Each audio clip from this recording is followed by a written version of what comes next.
soir, on va essayer de parler un petit peu d'Israël. Voilà, on ne va pas tout dire, bien évidemment, mais on va dire certaines choses. Simplement, je vais citer ce texte que vous connaissez peut-être pour certains très très bien, parce qu'il est à l'origine d'Israël. C'est le texte où Dieu va commencer à parler à Abraham et va lui dire, voilà, tu vas quitter ce pays de la Babylonie, ou en Chaldée, et tu vas aller vers le pays que je te montrerai. C'est dans Genèse chapitre 12 et verset 1er. Et voici ce qui est écrit. L'Éternel dit à Abraham, va-t'en de ton pays, de ta patrie et de la maison de ton père dans le pays que je te montrerai. Je ferai de toi une grande nation et je te bénirai.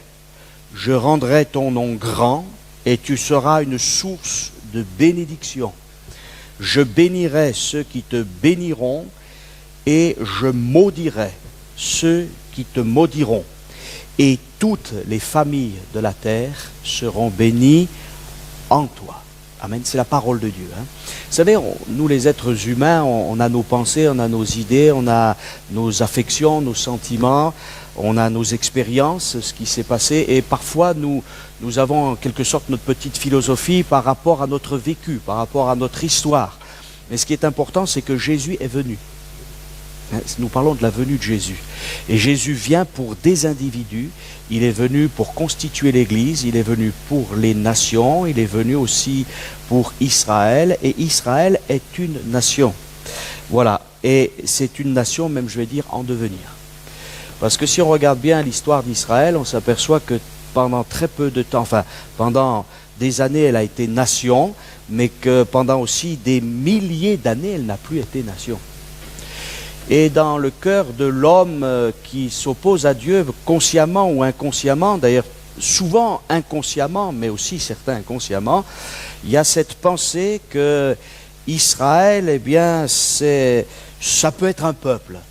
Ça peut être les Juifs peuvent avoir leur religion. Mais il y a quelque chose qui a de la difficulté à passer, c'est que Israël soit une nation. Et une nation à part entière. Voilà. Dans ce texte, Dieu dit, je ferai de toi une grande nation. Et le mot nation qui est utilisé là, c'est exactement le même mot que j'ai cité hier, goy, goïm. C'est pas une nation autre. Non, non. Israël fait partie des nations. Voilà. Et pourtant aujourd'hui, Israël est remis en question en tant que nation. Voilà, nous le verrons. Mais Dieu dit à Abraham, de toute manière, moi, parce que c'est Dieu qui fait les choses, je ferai de toi une grande nation.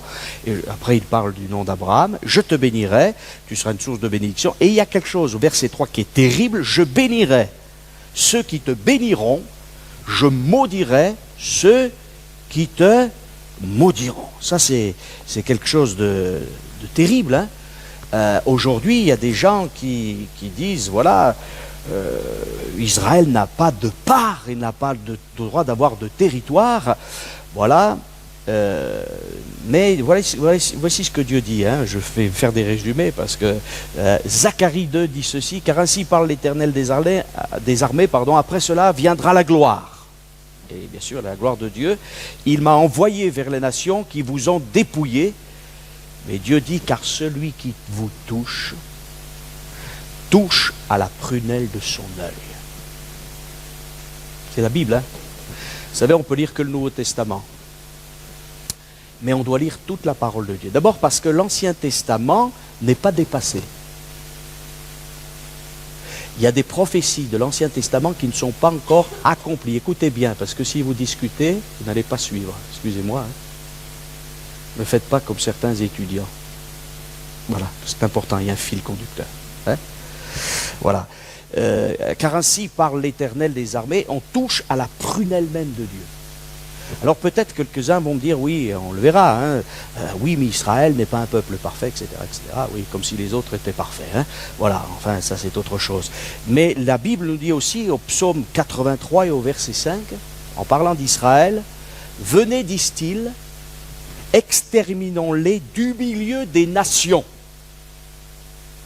et qu'on ne se souvienne plus du nom d'Israël. » Mais Dieu dit, Jérémie 33, verset 23, « La parole de l'Éternel fut adressée à Jérémie en ces mots. N'as-tu pas remarqué ce que disent ces gens? Les deux familles que l'Éternel avait choisies, il les a rejetées, c'est-à-dire Juda et Israël. Ainsi, ils méprisent mon peuple, au point de ne plus le regarder comme une nation. Ainsi parle l'Éternel, si je n'ai pas fait mon alliance avec le jour et avec la nuit, si je n'ai pas établi les lois des cieux et de la terre, alors aussi je rejetterai la postérité de Jacob et de David, mon serviteur, et je ne prendrai plus dans sa postérité ceux qui domineront sur les descendants d'Abraham, d'Isaac et de Jacob, car je ramènerai leurs captifs et j'aurai pitié d'eux. Amen. Donc il y a une alliance qui est faite. Vous voyez ? Le problème, c'est que nous, en tant qu'Église, on a été beaucoup de gens ont été influencés par l'enseignement de l'Église catholique romaine, qui d'ailleurs, voilà, qui a sa façon de voir, mais qui est une façon qui n'est pas biblique. Et l'Église catholique romaine a décidé quel était le véritable Israël et l'Israël spirituel. Dans la Bible, il n'y a pas un mot qui concerne ça. Jamais Dieu n'a dit que l'Église remplaçait Israël. Pour deux choses. C'est que la nation Église, elle existe, n'a pas de territoire. La nation Église a un chef invisible. Elle a un gouvernement spécial, c'est une nation spirituelle et céleste. Mais la nation d'Israël est une nation qui, bien qu'ayant un rôle spécifique à jouer au milieu des nations, est une nation aussi comme les autres. Voilà. Et Dieu a dit à Abraham, voilà, je vais te donner un territoire. D'ailleurs, la première chose qu'il va donner, c'est un territoire. Hein. Enfin, première chose, la première promesse, c'est va-t'en de ton pays dans le pays que je te montrerai. Et il faut que vous sachiez, mes frères et sœurs et amis, c'est que Israël souvent a été repris par Dieu, corrigé par Dieu, châtié par Dieu, mais la Bible, Dieu dit en parlant d'Israël, et Dieu dira cela lorsque Moïse va se présenter devant Pharaon, laisse partir mon peuple, mon fils premier-né. D'accord? Donc, Israël est une nation à part entière. Et d'ailleurs, Dieu dit, mais si je n'avais pas fait alliance avec la terre et le ciel, donc tant qu'il y aura les saisons, tant qu'il y aura le jour et la nuit avec la terre qu'on connaît, Dieu a gardé son alliance avec Israël. Ça ne veut pas dire que Dieu est toujours d'accord avec son peuple.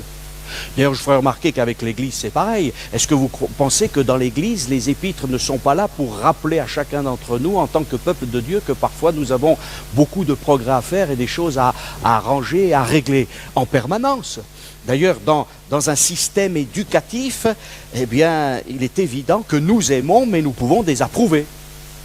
Mais l'amour que nous avons pour nos enfants, on ne le retire pas.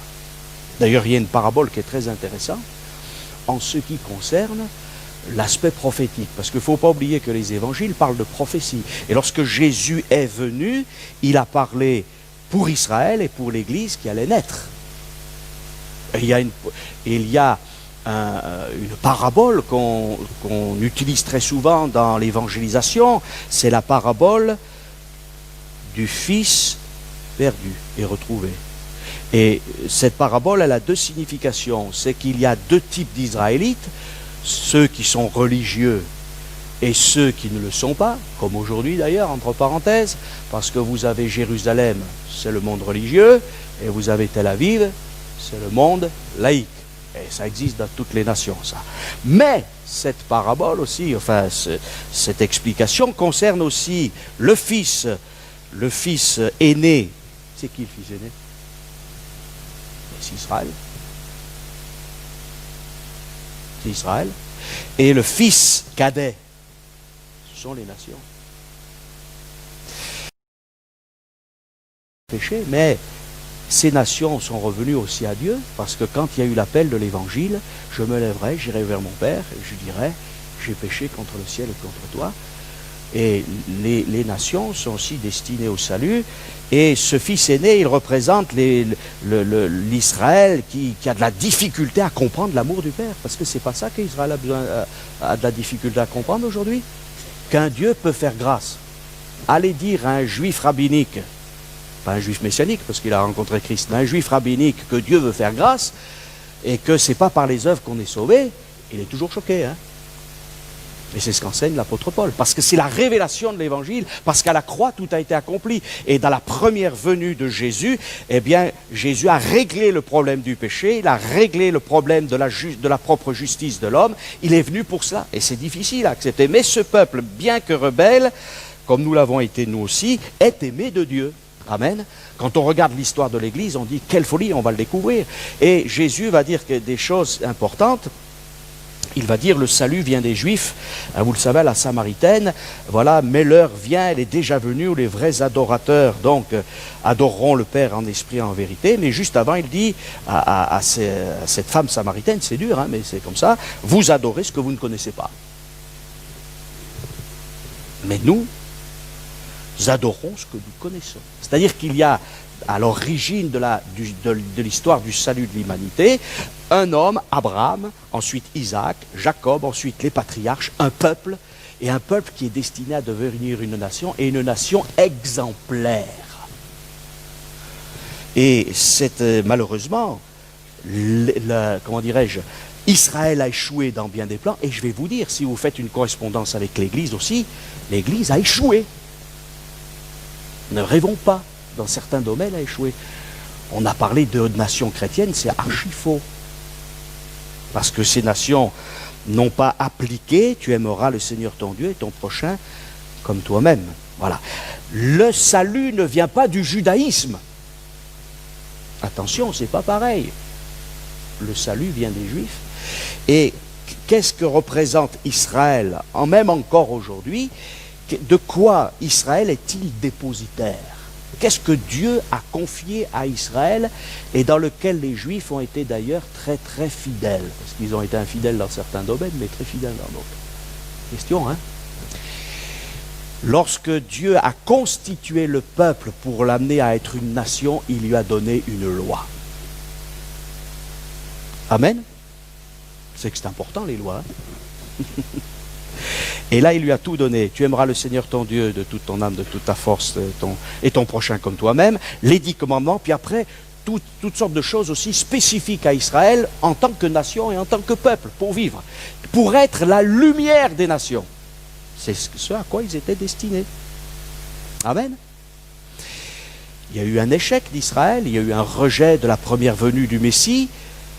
Et c'est pour ça que Jésus d'ailleurs dit à ses disciples qui vont constituer l'Église, je suis la lumière du monde. Et après il leur dit, vous êtes la lumière du monde. Mais quand la lumière du monde qui reflète la gloire de Christ, l'Église sera enlevée, qu'est-ce qui restera?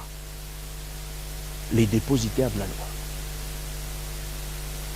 Et certains vont se convertir, certains vont vont réaliser que le Messie il est bienvenu. Et il y aura 2 types d'ailleurs de juifs après l'enlèvement de l'Église. Il y aura les juifs dits messianiques encore, parce qu'il y en a qui ont réalisé avec les Écritures que Jésus est vraiment le Messie, et d'autres qui vont rester avec la loi, mais Dieu va s'occuper de ces 2 groupes d'individus et de juifs. En tout cas, ce peuple, il est destiné à être une nation, et Dieu continue à s'occuper de son peuple. Amen.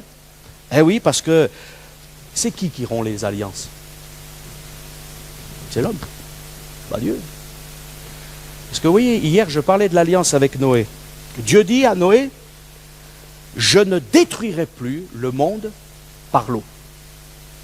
Est-ce que Dieu ne le fera plus jamais. Par contre, la Bible nous dit qu'il détruira le monde par le feu. Mais quand il a dit quelque chose, et ce qu'il a dit à Noé, son alliance demeure. D'ailleurs, de temps en temps, il y a un arc-en-ciel. Ça nous rappelle un peu ça. Et voilà, donc si Dieu a été vrai avec les nations, avec la nation terrestre qui devait être un exemple de loi, mais qui malheureusement est tombée dans l'idolâtrie et a rejeté Dieu, il reste fidèle jusqu'au jour où lui, il va finir par accomplir vraiment ce qu'il veut pour Israël. Dieu a de la patience, non? Eh oui. Et c'est pour ça que Jésus va revenir pour Israël, mais pas que pour Israël, parce que le retour de Jésus sur la terre aussi pour délivrer Israël, c'est aussi pour bénir les nations. Pourquoi? Parce que cette nation, ou plutôt ce peuple d'Israël, qui n'est jamais arrivé à être vraiment cette nation exemplaire, cette nation, comment dirais-je, lumière du monde, elle a failli l'être à un moment donné. Après David, juste au moment où Salomon a le plus grand territoire. Mais qu'est-ce qui se passe du temps de Salomon? À ce moment-là, il y a l'idolâtrie qui vient. Pourquoi? Parce qu'il y a une mésalliance avec toutes les autres nations. Qu'est-ce qu'il a fait, Salomon? Il a commencé à s'allier avec l'Égypte. Première erreur. Et l'idolâtrie est venue. La Bible nous dit qu'à la fin du règne de Salomon, il y avait toutes sortes de faux dieux, d'idolâtrie, il y avait toutes sortes de choses insensées. Et ce peuple qui était destiné à être la lumière des nations, eh bien, il s'est plongé au fur et à mesure dans l'idolâtrie. Et Dieu l'a sanctionné parce que Dieu avait dit, si vous m'abandonnez, moi je vous abandonnerai, du moins je vous châtierai. Et c'est ainsi qu'a commencé pour Israël, eh bien, un temps terrible, des choses très très difficiles et qui, justement, sont parfois interprétées comme si Dieu avait abandonné son peuple. Ce n'est pas parce qu'un père ou une mère sanctionne son enfant qu'il l'abandonne. Pas du tout. Et pourtant, c'est vrai que le peuple juif c'est le peuple qui a le plus souffert dans l'histoire de l'humanité. Il n'y a pas un peuple, il n'y a pas une nation qui a souffert autant que le peuple juif. Mais Dieu dit, je ferai de toi une grande nation. Et ça, c'est jamais vraiment arrivé, qu'il soit une grande nation. Mais avec le millénium, il sera la grande nation. Alors, on va faire un bref historique d'Israël, parce que je vais aller un petit peu vite, parce que sinon, vous savez, j'aime parler de la Bible, alors bon, je pourrais m'arrêter trop longtemps, mais l'histoire du peuple juif, de ses souffrances, je vais un petit peu vous dire toutes ses souffrances. L'Égypte, esclavage, sédentarisation, que ce peuple qui était nomade va être là, et Pharaon va lui dire, non, tu restes ici. D'accord? Il vient de naître, il vient de prospérer, il vient de grandir, ils sont arrivés 70 de Canaan environ, ils sont là ensuite des milliers parce que Dieu bénit son peuple, et les Égyptiens disent, ce peuple devient trop fort, il faut l'arrêter et on va le rendre esclave. Et c'est le premier génocide, on commence à tuer les enfants juifs. Les enfants hébreux plus exactement. Et on décide de tuer tous les enfants mâles d'Israël, les jeunes enfants. Mais nous l'avons vu, celui qui vous touche, touche à la prunelle de mon œil. Et d'ailleurs c'est la même chose pour l'Église, je vous ferai remarquer. Parce que lorsque Dieu dit que lorsqu'on touche à Israël, on touche à la prunelle de son œil. Lorsque Saul de Tarse persécutait l'Église, Jésus l'arrête lui-même et lui dit, je suis Jésus que tu persécutes. Et c'est pour ça qu'il y a des correspondances entre cette nation juive qui est dépositaire de la loi et l'Église qui est dépositaire de la grâce. Ce qui est supérieur d'ailleurs. Vous savez, il y a des gens, ils aiment le peuple juif, ils aiment tellement le peuple juif qu'ils devraient être juifs eux-mêmes. Ça, c'est de l'israélomania. Nous sommes ce que nous sommes. D'abord, les Juifs existent parce qu'il y a des nations, et les nations existent parce qu'il y a des Juifs. Vous voyez? Et Dieu aime tous ses enfants, parce qu'on est tous issus d'un seul. D'accord? Alors, il ne faut pas faire de complexe, hein? Surtout, hein? Je vous rassure. Pas de problème avec ça. Car Dieu a tellement aimé le monde qu'il a donné son Fils, afin que quiconque croit en lui ne périsse point, mais qu'il ait la vie éternelle. Et la première chose contre ce peuple, on ne veut pas qu'il soit un peuple, on ne veut pas qu'il soit une nation. Au cours des siècles, on a tout ce qu'est ce peuple, on a voulu le détruire. C'est incroyable. Alors, on n'a pas voulu déjà qu'il soit un peuple et qu'il soit un peuple même comme les autres. Donc, on l'a voulu le rendre esclave. On a été anti-hébreu. Le mot hébreu signifie celui qui fait un passage. Et on n'aime pas, vous savez, dans notre société, finalement, on aime bien tout ce qui est mauvais. On ne veut pas passer des ténèbres à la lumière. On veut rester dans les ténèbres. Alors, on arrête ce peuple anti-hébreu d'abord. Et puis après, il y a les exils avec, bien sûr, à cause du péché, les exils assyriens et babyloniens. Et je vous ferai remarquer que l'histoire d'Esther nous parle d'un génocide aussi. Il y a un peuple, dit Aman, qui est un peuple différent des autres peuples. Et ce peuple-là, il n'est pas bon pour le roi que ce peuple continue à exister. Donc il faut le détruire. Mais aujourd'hui, c'est la même chose d'ailleurs avec l'Église. Il y a un peuple de gens qui ont une loi différente du système que nous on veut établir de Babel là. Alors ce peuple chrétien, judéo-chrétien, il faut le détruire. C'est ça la laïcisation à l'excès. Il veut détruire parce que c'est un peuple qui n'a pas les mêmes lois. Il n'y a pas les lois de la débauche, il n'y a pas les lois de l'impureté. Il n'y a pas les lois de l'athéisme, de chacun fait ce qui lui semble bon. Non, ce peuple, il nous dit qu'il y a le bien et le mal, qu'il y a une conscience, mais que Dieu veut faire grâce. On ne veut pas de ce peuple-là. Vous voyez? Anti-judaïsme grec aussi.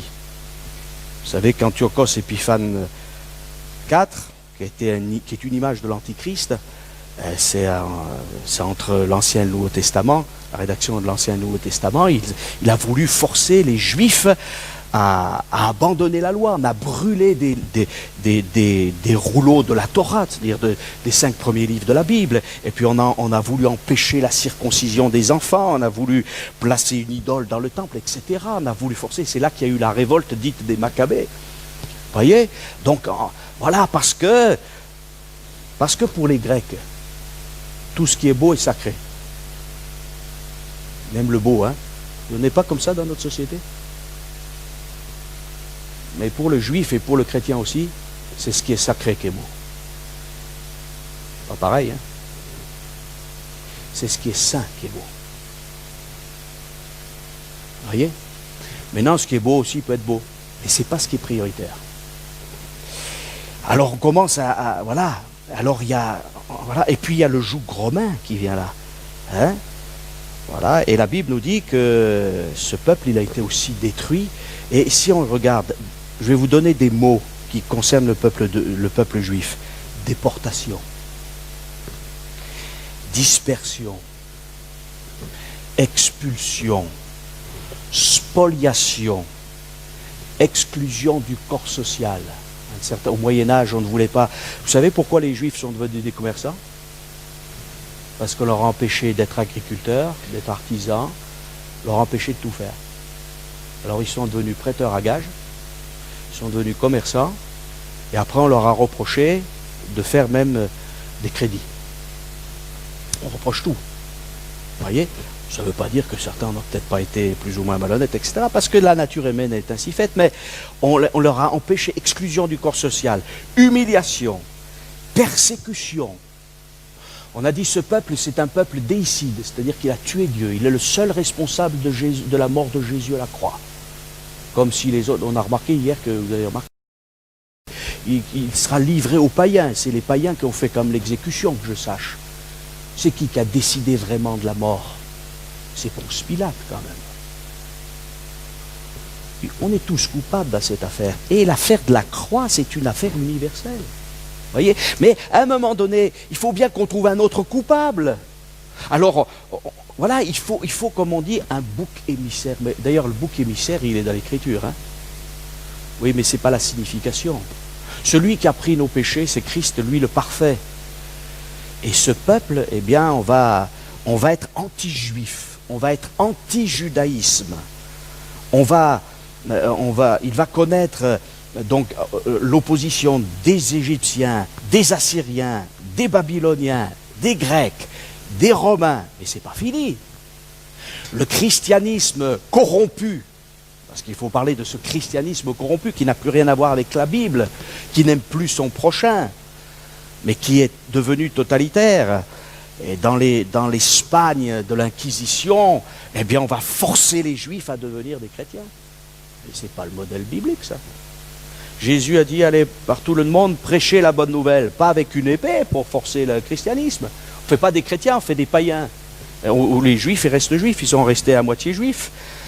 Et après, comme ils voulaient encore, on n'était même pas sûr de leur conversion, alors on les a encore persécutés.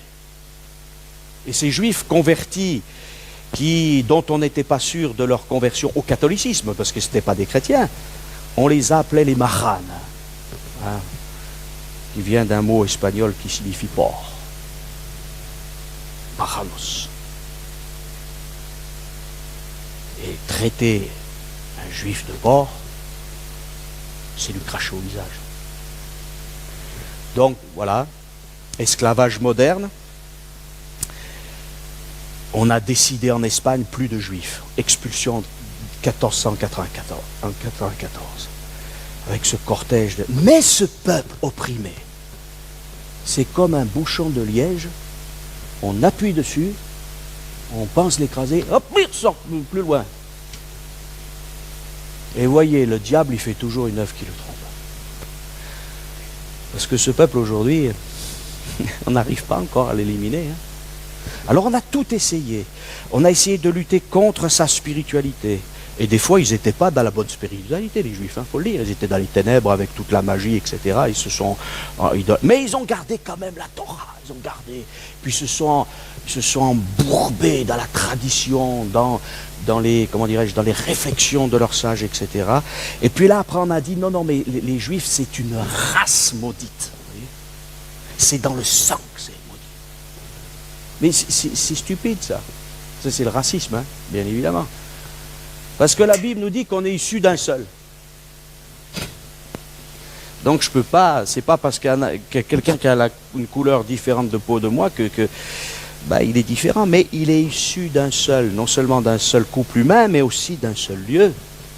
Et ce commandement fondamental qui nous vient de Dieu, qui n'est ni juif ni chrétien, mais qui est divin, tu aimeras le Seigneur ton Dieu et ton prochain comme toi-même.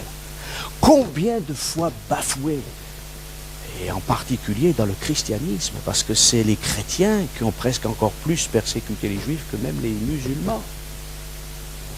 Alors qu'ils ont eu leur part aussi. Hein.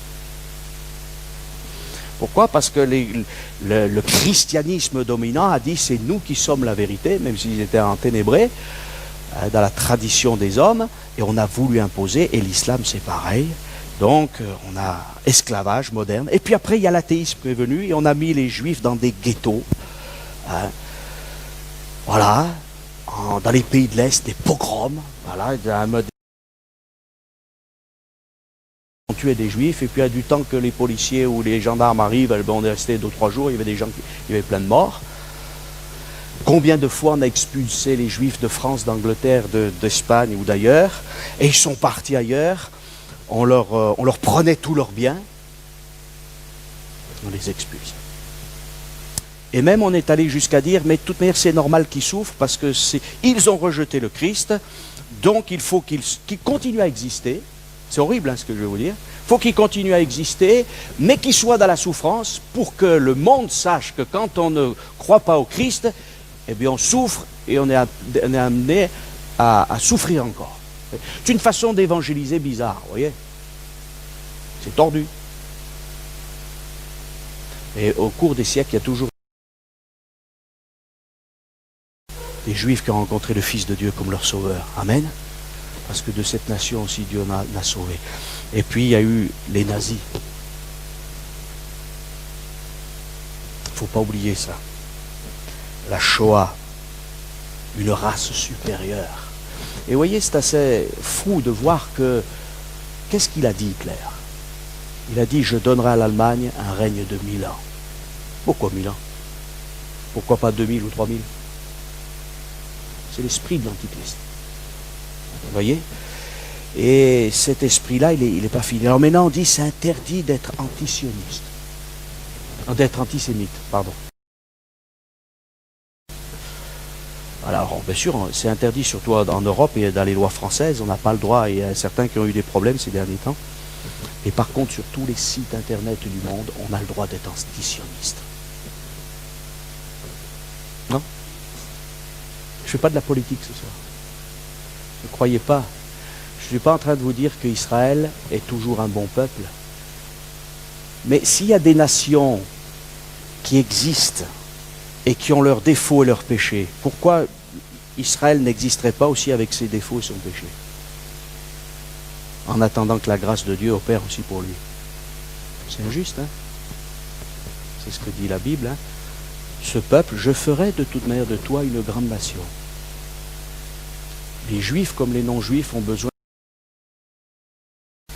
Mais Dieu dit qu'il fera de ce peuple une nation, et pour l'instant, cette nation, elle n'est pas convertie. Comme les autres d'ailleurs, hein? La France, elle n'est pas convertie, je ne pense pas, hein? L'Espagne non plus, l'Italie non plus, la Suisse non plus. Aucun pays a des gouvernements où on applique les lois de Dieu. Par contre, partout dans le monde, il y a des gens qui croient que Jésus est leur sauveur. Amen. Hein? Des Éthiopiens, des Libanais, des Français, des gens de Corée, de partout, hein? Et aussi des Israélites. Des Israéliens, des descendants de Jacob. Alléluia. Eh oui. Et ils croient que Jésus-Christ est leur sauveur. Alors, Dieu dit, je ferai... Voilà. Et aujourd'hui, Israël n'est pas l'Israël idéal de Dieu. Hein? Ne croyez pas. Hein? Dieu est en colère contre son peuple. Parce qu'il y a des gens qui pensent, ça c'est faux. Hein? Il est juif, donc il est sauvé. Pas du tout. Hein? Non, celui qui a le Fils a la vie, celui qui n'a pas le Fils n'a pas la vie.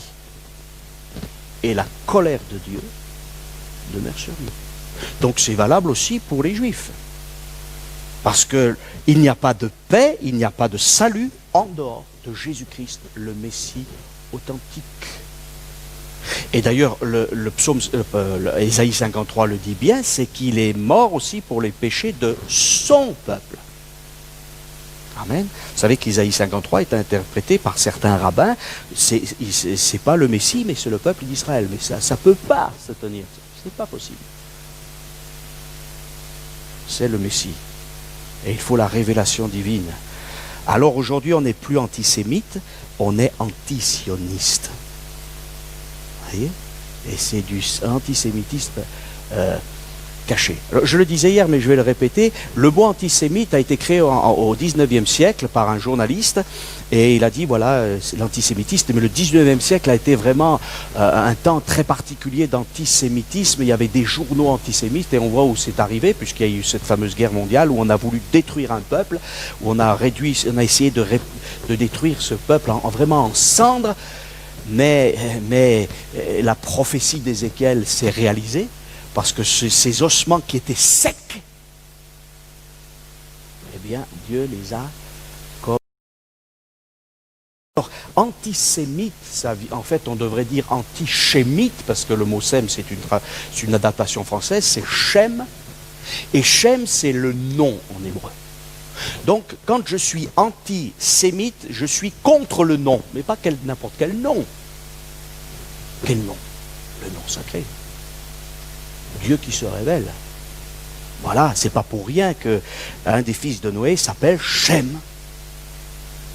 Voilà. Parce que c'est au travers des Shémites, et ensuite du peuple, Abraham est un sémite, qu'il y aura le salut.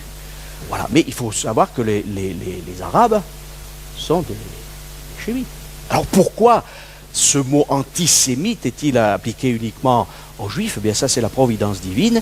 Oui, on n'est en fait pas tant contre le peuple que contre le Dieu de ce peuple. Parce que finalement, ce peuple nous gêne parce que derrière, il y a un Dieu qui est souverain. Et même nous, des fois, ça nous gêne, ça nous a gêné peut-être certains. Oh, l'Église, n'adorez pas l'Église. Hein?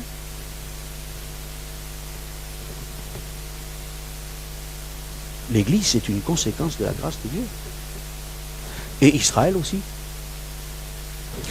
Et il faut prier pour le peuple juif. Amen. D'abord parce que toutes les nations seront bénies en toi et en ta postérité. Alors très, très souvent on a dit, vous voulez dire, oui, mais la postérité c'est Christ, et puis le peuple juif, hein, mais attendez, Jésus n'a-t-il pas pleuré sur Jérusalem? Jésus n'est-il pas venu auprès des siens? Et puis, ce Jésus que nous aimons, il appartient à quel peuple? Jésus n'est pas catholique, hein, ni protestant, ni évangélique. Hein. Il appartient à quel peuple, Jésus? Il est israélite. Et il n'y a pas plus juif que Jésus. Parce qu'il est de la tribu de Juda, il est né en Judée, d'accord? Il n'y a pas plus juif que Jésus.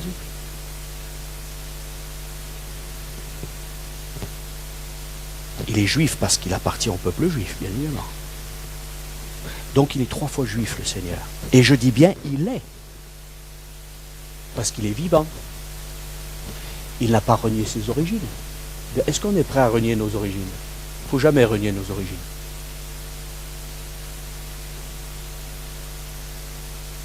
Jamais. L'homme veut renier ses origines. Il dit, nous on est des dieux. Non, tu n'es qu'un homme. Tu ne peux être Dieu, entre guillemets, que si la parole de Dieu t'est annoncée. Sinon tu es rien. Et d'ailleurs Abraham l'a compris, il dit, je ne suis que poussière et cendre. C'est-à-dire que je suis poussière dans ma constitution et mes œuvres, si le feu de Dieu passe, c'est que des cendres. Voyez? Mon nom est grand. C'est ça. Et c'est pour ça qu'il faut faire attention, parce qu'on a des clichés. 2000 ans d'anti-judaïsme, 2000 ans d'antisionisme, 2000 ans d'antisémitisme, 2000 ans d'anti-juifs, 2000 ans, voilà. Et ce qui est terrible, c'est que les plus grands persécuteurs, pratiquement, du peuple juif, c'est ceux qui se sont réclamés, je dis bien, pas les vrais chrétiens, mais ceux qui se sont réclamés du christianisme. Voilà, voilà, on a torturé, on a fait du mal. Alors peut-être quelques-uns vont me dire, oui, mais il fallait, voilà. Non, mais il y a une restauration ensuite. Et d'ailleurs, vous savez, on s'habitue à le fait qu'Israël existe en tant que, quand même, nation démocratique. Mais vous savez que Dieu ne veut pas une nation démocratique pour Israël. Israël n'est pas destiné à être une nation démocratique. Ça, c'est l'Israël qui n'a pas encore rencontré Jésus, parce que Jésus n'est pas encore venu. Ils ne l'ont pas encore reconnu. La nation ne l'a pas encore reconnu comme le Messie. Israël est destiné à être un royaume messianique. Et ce que David a fait n'est qu'une toute petite et pâle figure de ce que sera le Messie qui régnera pendant 1000 ans. Habitué quand même à ce qu'Israël existe, mais parlez à ceux qui sont plus âgés là, sans forcément être très très âgés, mais même moi j'ai vu, quand j'étais enfant, j'avais 7 ans, et on m'a dit, il y a quelque chose d'extraordinaire qui s'est passé en Israël. Ah bon? D'abord, ceux qui ont vu la renaissance d'Israël ont vu un miracle. En 1856, je peux me tromper de quelques années, mais vous me pardonnerez, en 1856 ou 1858, il y a un pasteur évangélique suisse qui a écrit un livre sur Israël. 1856, c'est pas... Et avec l'écriture, cet homme-là, il a pris la Bible et a dit, il y a des choses qui sont littérales dans la parole de Dieu. Il n'y a pas que des images. Lorsque Dieu dit qu'il a fait sortir son peuple d'Égypte, c'est... Lorsque la Bible nous dit que le temple a été détruit, ce n'est pas le temple spirituel, c'est le véritable temple de Jérusalem qui a été détruit. Et il y a des textes des Écritures, on ne peut pas les interpréter spirituellement ou avec des images ou... Non. Et cet homme de Dieu a commencé à dire, vous allez voir, le peuple de Dieu va revenir dans son pays selon les Écritures, et d'autres l'ont fait aussi avec lui. Hein. Et voilà, Israël reviendra dans son pays, inconverti, mais Dieu rassemblera son peuple. Qu'est-ce qu'il a fait? Il a pris la fameuse prophétie d'Ézéchiel où il est dit que Dieu va rassembler les eaux, qu'il va y avoir des nerfs, de la chair, et qu'ensuite il y aura un esprit qui va souffler. Et c'est ce qui se passe aujourd'hui. Et nous nous sommes habitués aux prodiges d'Israël. Parce que quand même, ne me dites pas qu'Israël est favorisé en disant « Oh, mais Israël, on va les aider, on va les bénir, on va les soutenir. » On les soutient, vous savez pourquoi? Parce qu'on a des intérêts. Et qu'on ne peut pas faire autrement parce que quand même, il y a une super gaffe dans l'humanité. Et si c'est même pas une gaffe, une horreur terrible qui s'appelle la Shoah. Alors quand même, ça marque, mais je vous ferai remarquer que même aujourd'hui, à cause de certaines religions, on n'ose même plus parler de ce grave problème. Et c'est même plus enseigné déjà en Grande-Bretagne. On essaye d'effacer l'histoire, ou de dire oui, mais ça, oui, c'est un accroc de l'humanité, mais enfin voilà. Non, c'est grave, on a touché, et d'ailleurs le peuple juif a été persécuté, et l'autre peuple qui est vraiment persécuté, ce sont les vrais chrétiens dans le monde. Les deux sont autant persécutés parce que le diable n'aime pas la loi de Dieu et encore moins la grâce de Dieu. Donc ces deux peuples différents complètement, il faut les détruire. Aujourd'hui, qu'est-ce qu'on fait? On fait des lois qui sont contraires à la loi de Dieu sans prendre le Nouveau Testament. Voilà, et ce peuple, il est appelé à être autre chose. Alors on s'est habitué, mais en 1948, en novembre 1947 plutôt, eh bien, tous les gens écoutaient la radio et on comptait le vote de l'ONU. Favorable à Israël, pas favorable, etc. Et il y a un pays, on n'aurait jamais pensé qu'ils disent oui à Israël. L'URSS. Ils ont dit oui. Ils disent plus oui maintenant. Hein? Et c'est comme ça. Dieu a incliné les cœurs. Et le peuple juif qui était déjà revenu, parce qu'ils ne sont pas tous revenus en 1948, il y a toujours eu une présence juive en Israël, hein, faut le dire, mais beaucoup sont venus parce qu'il y a déjà, ça faisait déjà un siècle qu'il y avait des gens qui revenaient en Israël, et ce pays, il est né en un jour. Proclamation de l'État d'Israël, le 15 mai 1948, 14-15 mai 1948, quelque chose d'extraordinaire. Un pays, la Bible nous dit, un pays peut-il naître en un jour? On oublie la Bible, vous voyez. Mais c'est la parole de Dieu, là. Hein. C'est pas, excusez-moi, de la littérature. Hein. Et d'ailleurs, moi je veux vous encourager, parce que là on parle d'Israël, mais Israël nous concerne pour le salut des Juifs. Mais les promesses pour l'Église, pareil, hein. Amen. Il nous accompagne, il nous fait grâce. Lorsque il y a eu le premier congrès juif sioniste par un certain Herzl, Herzl dira en 1897, « Aujourd'hui j'ai fondé l'État juif, si ce n'est pas aujourd'hui, ça sera dans 50 ans. » 1897, décision de l'ONU, 1947, ça fait combien ça?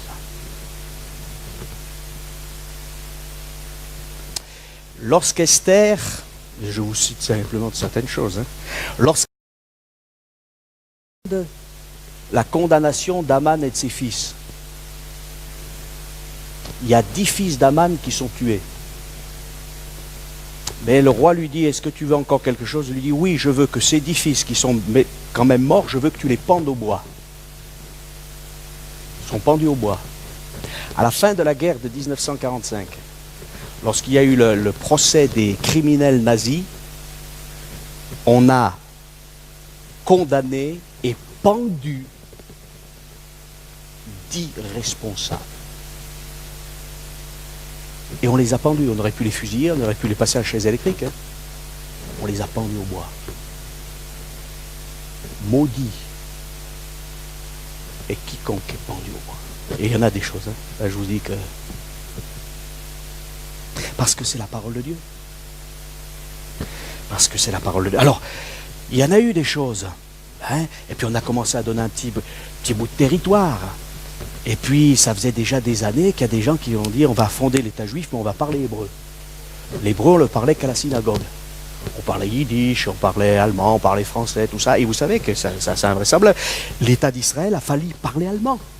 Vous imaginez la langue des oppresseurs. Avant la guerre de 39-45, il y a des gens qui ont dit mais le meilleur c'est de parler allemand, voilà. Et il y a des gens qui ont dit non. Et il y a un homme complètement fou qui a dit on va parler hébreu.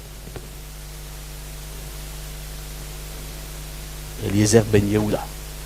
Et il a eu un fils, il a interdit à sa femme de lui parler russe, parce qu'elle était russe, et il lui a parlé que hébreu. Et l'enfant a parlé hébreu qu'à partir de 3 ans. Parce que ses parents se sont disputés, je vous raconte l'histoire, elle est authentique, et le papa avait dit, je t'interdis à sa maman de lui parler quoi que ce soit, si ce n'est en hébreu. Et à un moment donné, sa maman, entre guillemets, elle a craqué, parce que le papa n'était pas là, elle a commencé à chanter un chant russe. Et le papa est arrivé, ils se sont disputés, le papa et la maman. Et l'enfant qui parlait pas,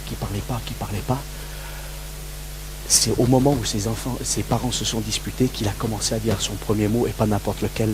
Il a dit Abba. Vous avez compris? Père, papa. Renaissance de l'hébreu, mais comment une langue qui n'était pas complètement morte, parce qu'elle était encore dans les synagogues, mais qui n'était pas du tout utilisée. Et tout s'est remis en place. J'aurais beaucoup de choses à vous dire, mais je vous dis certaines choses essentielles. Et il y a eu des guerres, et on a pensé qu'Israël allait être détruit, et il y a eu la guerre des 6 jours. Et à ce moment-là, on a récupéré Jérusalem. On n'aurait jamais pensé. On n'aurait jamais pensé. Et ce peuple-là, il est là. Et vous savez, je ne vais pas tout vous raconter, parce que sinon il faudrait faire une étude biblique complète, hein, mais l'Écriture nous dit ceci, et je veux maintenant en être... voilà, il nous est dit ceci, c'est Jésus qui parle de son retour, il dit, Matthieu 24, 32, « Instruisez-vous par une comparaison tirée du figuier. Dès que ses branches deviennent tendres et que les feuilles poussent, vous connaissez que l'été est proche. De même, quand vous verrez toutes ces choses, sachez que le Fils de l'homme est proche à la porte. Je vous le dis en vérité, cette génération, le ciel et la terre passeront, mais mes paroles ne passeront point. Alors on a été très souvent un peu interpellés parce qu'on s'est dit, cette génération, ça signifie quoi? 30, 40 ans, Jésus, ça fait 2000 ans qu'il est parti. Non, cette génération, c'est-à-dire cette postérité, cette engeance littéralement, elle ne disparaîtra pas. Ni l'engeance du péché, ni la génération du péché, ni la génération d'Israël, ni la génération des nations ne cesseront. Le ciel et la terre passeront, mais mes paroles ne passeront pas. Et là, ça fait depuis, bientôt on va arriver à 70 ans de l'État d'Israël, et il y a un peuple qui est là. Alors ce peuple, il n'est pas meilleur que les autres. Je suis allé en Israël, et si vous allez en Israël, vous serez certainement étonné, parce que des fois on se dit, ah, ça doit être bien, oui, c'est très beau, le pays est magnifique, il y a des choses très intéressantes à voir, mais les hommes sont autant des pécheurs qu'ailleurs. Et ils ont besoin d'en rencontrer Christ comme leur sauveur personnel. Amen. Voilà. Et ce peuple juif, là, on l'a accablé, on a voulu faire de lui la moindre des nations, on a voulu le détruire, et par la grâce de Dieu, un jour, Dieu va le mettre à la tête des nations. Mais pour qu'il soit à la tête des nations, parce qu'il n'arrive pas à être à la tête des nations, il pourrait l'être, hein. Mais pourquoi ne l'est-il pas? À cause de son péché. Les promesses de Dieu doivent s'accomplir, mais elles ne peuvent pas s'accomplir à cause de son péché. D'ailleurs, tout c'est une règle générale, ça. C'est valable pour nous-mêmes. Parfois on aspire, l'esprit est bien disposé, mais la chair est faible. Alors oui Seigneur, je veux te servir, je veux t'honorer, je veux te glorifier, mais on est un peu bancal, on est boiteux, on est aveugle, on est sourd, et puis voilà. Et alors il faut que Dieu nous mette un collier sur les oreilles, sur les yeux, et tout ça, et c'est l'œuvre de la grâce. Amen. Et de boiteux, on boite un peu moins, et puis Dieu nous perfectionne. On ne sera jamais parfait ici-bas, mais on désire, voilà. Et là, il y a encore pour Israël, du moins pour la nation tout entière, je ne parle pas de ceux qui sont convertis, hein, des juifs messianiques, mais une résistance comme toutes les autres nations. Et pour que cette nation soit la tête, il faut l'obéissance à Dieu. D'ailleurs, Dieu le dira, hein, si tu m'obéis, tu seras la tête, sinon tu seras la queue. Il y a une des prophéties comme ça. Hein. Dans l'Écriture, vous les avez certainement lues. Je ne peux pas citer tous les textes. Voilà, et il viendra un moment où on dira, on va régler le problème du Moyen-Orient. Vous avez remarqué qu'au Moyen-Orient, et Jésus va venir, hein, parce que je vais vous dire, il n'y aura pas de paix sans le prince de la paix. Vous avez remarqué les balais diplomatiques qui se sont faits autour d'Israël depuis des dizaines et des dizaines d'années. Hein. Les Américains, les Européens, etc. Chacun dit, mais non, boycott Israël. Ils créent des emplois en boycott. Vous voyez? Bon, ça c'est autre chose. Voilà, il y a cette haine. Voilà. On veut leur donner un petit peu de territoire. Les ambassades aujourd'hui ne sont pas à Jérusalem, hein. Elles sont à Tel Aviv. Des gens qui disent non, non, pas d'ambassade à Jérusalem, c'est pas la capitale du peuple juif. Il n'y a jamais eu, ça c'est une fait historique, d'État palestinien. Moi j'aime beaucoup les Arabes, hein. C'est mes frères. Hein. Je me réjouis des frères arabes qui prêchent l'évangile en Israël et ils ont leur part en Israël. Mais il n'y a jamais eu de président ou de roi qui a régné sur tout l'État dit d'Israël en tant que peuple palestinien. Ça n'existe pas. Là, on pourrait en parler. Mais, vous voyez, ceux qui révisitent l'histoire, on a parlé beaucoup des révisionnistes, hein, mais il ne faut pas réviser celui qui a mis le livre d'histoire, il est là le livre d'histoire. Hein. Et c'est vrai que des fois on se dit, mais pourquoi eux? Mais vous savez, ça n'aurait pas été le peuple juif, ça aurait été par exemple les Éthiopiens ou les Français que Dieu aurait choisi, il y aurait la même haine. Hein. Parce que derrière, il y a un plan de Dieu.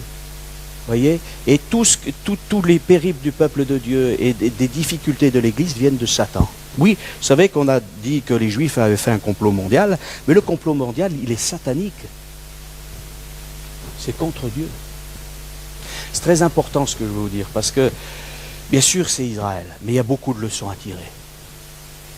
Bien sûr, vous allez me dire, mais moi, je ne me sens pas directement concerné. Peut-être, oui, tout le monde n'est pas amené à évangéliser les Juifs en Israël, etc. Mais vous savez qu'on a des Juifs ici dans notre société. Combien de Juifs à peu près en France? 500 000. On peut encore faire du travail. Bien sûr, il y a d'autres populations qui sont plus nombreuses.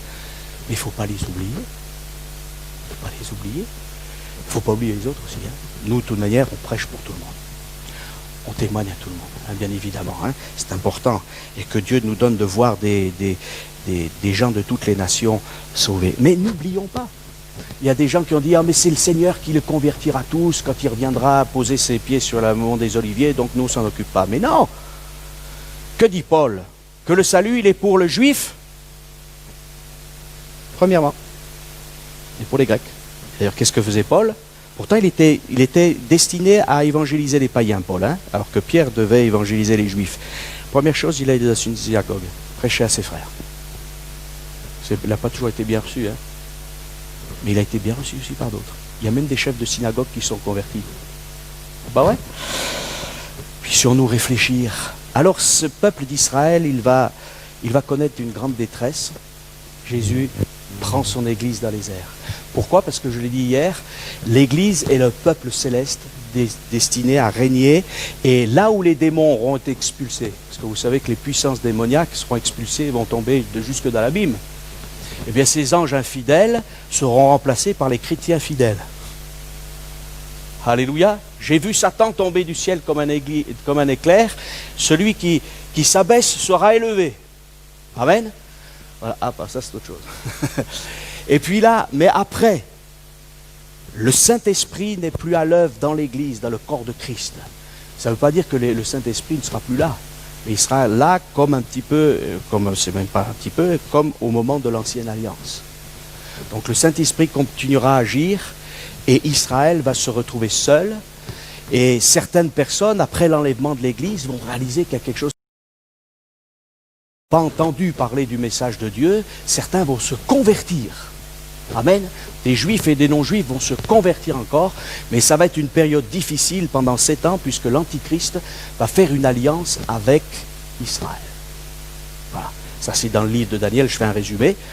Et la Bible nous dit qu'au milieu, il y aura la reconstruction du temple pour les sacrifices, hein, comme pour le judaïsme ancien. Et au milieu de ces 7 années, au bout de 3 ans et demi, hein, on a les chiffres, etc. Là, on ne fait pas une étude de l'Apocalypse, l'Antichrist rompra son alliance. D'accord? Et là commencera pour Israël et pour les gens fidèles qui auront cru en Dieu, la grande tribulation. Ça sera un temps terrible. Voilà.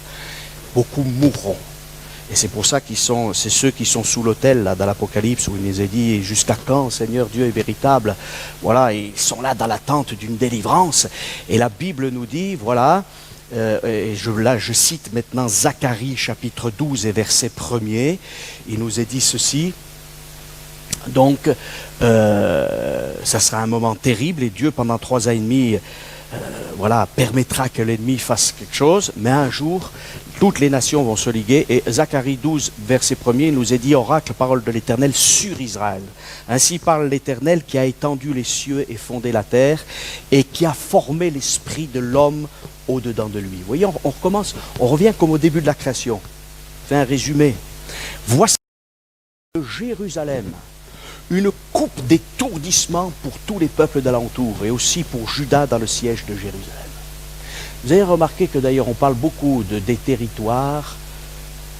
D'ailleurs, vous avez remarqué que le journalisme nous dit les territoires occupés. Si vous allez en Israël, on ne dira pas ça, on dira les territoires disputés. Ce qui est juste.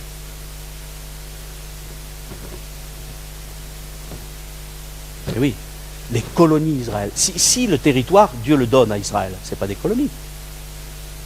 Attention au langage des journalistes. Oui, attention. Hein. En ce jour-là, et c'est Jérusalem, on veut Jérusalem. Mais ça appartient à qui, Jérusalem? Ça appartient à Israël, mais surtout Jésus dira qu'il ne faut pas jurer par Jérusalem, etc., parce que c'est la ville du grand roi. Donc en fait, c'est la ville de Jésus. Pourquoi? Parce que où est-ce que David a établi sa capitale? Jérusalem. Voilà. Qui était Melchisédek? Je vais revenir à Melchisédek. Permettez encore un peu de... Melchisédek, grand prêtre du Dieu très haut. D'accord? Là, c'est encore fidèle. Et la Bible nous dit qu'Abraham lui donna la dîme de tout. Il représente Jésus en tant que grand sacrificateur. Quelque temps plus tard, là, il y a la dégénérescence des Jébusiens. Et celui qui est, il y est, il ne s'appelle plus Melchisédek, il s'appelle Adonitsédek, le monsieur de la justice. Mais ce n'est plus le roi de la justice. Et aujourd'hui, on a des messieurs de la justice qui ont besoin de disparaître pour laisser place au grand roi. Et Jérusalem appartient à Jésus. Et il nous est dit, je ferai de Jérusalem une pierre pesante pour tous les peuples. On ne sait pas comment faire avec Jérusalem. Vous n'avez pas remarqué, on va la couper en deux, en trois, parce qu'il y a les musulmans d'un côté, il y a les juifs, mais en plus il y a les chrétiens, avec les lieux soi-disant saints. Et d'ailleurs, c'est toujours la même chose, finalement. Il y a les juifs, il y a les Ponce Pilate, et il y a les Hérode. On retrouve toujours la même chose, hein. En ce jour-là, je frapperai d'étourdissement tous les chevaux, et de délire ceux qui les montreront. Alors il y a des gens qui ont dit, mais il n'y aura plus de chevaux en Israël. Il y a toujours des gens qui sont contre les prophéties, vous voyez. Ben, écoutez, moi j'étais en Israël au mois de mai, eh bien la police montée, elle a des chevaux. En plus, aujourd'hui, on est capable de faire des chevaux en robot. Vous pouvez regarder, ça va venir. En fait, ça c'est encore autre chose. Les chefs de Juda diront en leur cœur, alors en ce jour-là, je frapperai d'étourdissement tous les chevaux et de délire ceux qui les monteront, mais j'aurai les yeux ouverts sur la maison de Juda. Quand je frapperai d'aveuglement tous les chevaux des peuples, Juda diront en leur cœur, les habitants de Jérusalem sont notre force par l'Éternel des armées, leur Dieu. En ce jour-là, je ferai des chefs de Juda comme un foyer ardent parmi du bois, comme une torche enflammée parmi des gerbes. Ils dévoreront à droite et à gauche tous les peuples d'entour, etc., etc. Mais il nous est dit aussi, l'Éternel sauvera d'abord les tentes de Juda. En ce jour-là, l'Éternel protégera les habitants de Jérusalem, et faible parmi eux sera comme David. Alors, en ces jours-là, je m'efforcerai de détruire toutes les nations qui viendront contre Jérusalem. Donc, aujourd'hui, les nations sont obligées de tolérer les Israéliens. Pourquoi? Mais vous savez que les Israéliens, on les a écrasés, on les a dispersés, on les a mis partout, n'a pas voulu qu'ils... Ils sont allés partout. Vous avez remarqué qu'on parle toujours des Juifs, non?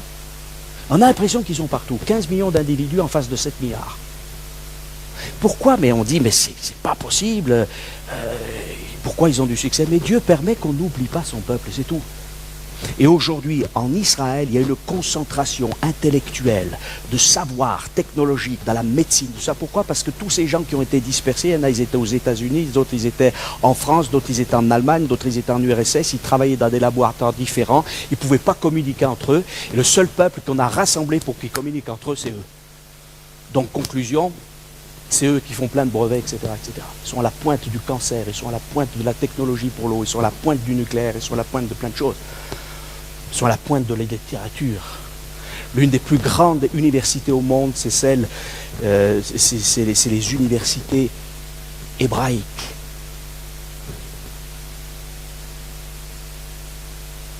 Alors, bien sûr, comme quand même, c'est intéressant, on ne touche pas les intérêts. Et on aimerait prendre, les spolier encore une dernière fois. Mais Dieu un jour dira non, maintenant c'est fini. Même si mon peuple est, excusez-moi, corrompu, pécheur, ils le sont. Tel Aviv, c'est un cloaque de péché.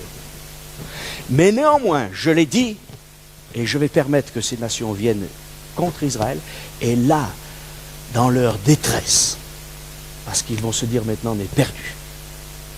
Un journaliste, récemment, a dit, et c'est pas un chrétien évangélique, je vous assure, il a créé un petit opuscule, il se prépare une seconde Shoah. Mais c'est ça la grande tribulation. On va vouloir détruire ce peuple. Et ce peuple, c'est la prunelle de Dieu. Comme l'Église, c'est l'épouse de Christ. On ne touche pas. Et là, il nous dit, ils s'efforceront, mais je m'efforcerai de détruire toutes les nations qui viendront contre Jérusalem. Alors je répandrai sur la maison de David et sur les habitants de Jérusalem un esprit de grâce, enfin, et de supplication. On est perdu. Le Messie, ça fait 3500 ans qu'on l'attend. Oui, mais il est venu il y a 2000 ans.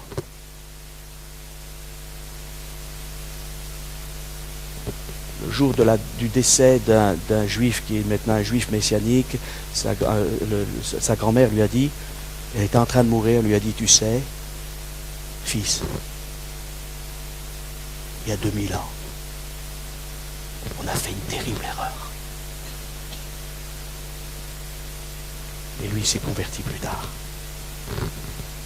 Mais je pense qu'elle avait réalisé que Jésus était le Messie. Mais pas une terrible erreur parce qu'on est responsable de tout, c'est parce qu'on aurait dû l'acclamer comme le Sauveur et on ne l'a pas fait. Alors, je termine quand même parce que je vois que l'heure passe vraiment. Et ils tourneront les regards vers moi, Zacharie 12, 10, mais c'est extraordinaire, chers amis et mes frères. Ils tourneront les regards vers moi, celui qu'ils ont percé. Ils pleureront sur lui comme on pleure sur un fils unique. Ils pleureront amèrement sur lui comme on pleure sur un fils premier-né. Mais c'est ce qu'il est. Il est l'unique. Il est le premier-né d'entre les morts. Et il faudra qu'ils cessent avec leurs mérites et leurs lois. La loi est bonne, mais les mérites ne suffisent pas. Il faut crier grâce. Il faut supplier. Il y a peut-être quelqu'un qui ce soir se dit, oui, mais cette histoire d'Israël ne me concerne pas. Si elle te concerne, tu es autant pécheur que les autres. Et tu as besoin de crier grâce à Dieu, de le supplier de changer ta vie. Parce que sinon, tu vas en enfer, tu vas vers les peines éternelles. Et qu'on soit juif ou non juif, qu'on soit homme ou femme, qu'on soit un homme qui a des connaissances ou pas, qu'on soit en bonne santé ou malade, on a besoin de la grâce de Dieu. Et je termine par Zacharie 14. Zacharie 14, ça fait rien, on peut couper, on regardera le petit film après, c'est très court. Mais Zacharie 14, voici ce qui est écrit. Et là, c'est donc... Zacharie 14, voici le jour de l'Éternel arrive. Et quand Jésus va venir, et j'en ai parlé hier, pour sauver le reste d'Israël qui tournera les regards vers lui, il jugera ensuite les nations. Tes dépouilles seront partagées au milieu de toi, je rassemblerai toutes les nations pour qu'elles attaquent Jérusalem. Zacharie 14, la ville sera prise, les maisons seront pillées, les femmes violées, la moitié de la ville ira en captivité, mais le reste du peuple ne sera pas exterminé de la ville, l'Éternel paraîtra. Donc Jésus est bien l'Éternel. Et ils combattra ces nations comme il combat au jour de la bataille. Voilà, ses pieds se poseront en ce jour sur la montagne des Oliviers qui est vis-à-vis de Jérusalem du côté de l'Orient. La montagne des Oliviers se fendra par le milieu à l'Orient et à l'Occident, se formera une très grande vallée et vous savez que c'est une région sismique, etc. Et ça sera la délivrance d'Israël. Vous fuirez comme vous avez fui devant le tremblement de terre et Dieu va épargner son peuple. Il y a aussi encore des textes de l'Apocalypse. Et donc Dieu va convertir le reste d'Israël parce qu'ils vont regarder à lui, ils vont dire c'est lui, c'est lui. Il est là, et là ils vont reconnaître bien sûr Jésus. Et ils vont l'accepter comme sauveur et Messie. Et lui, il va régner sur la terre pendant 1000 ans. Amen. Ses pieds se poseront.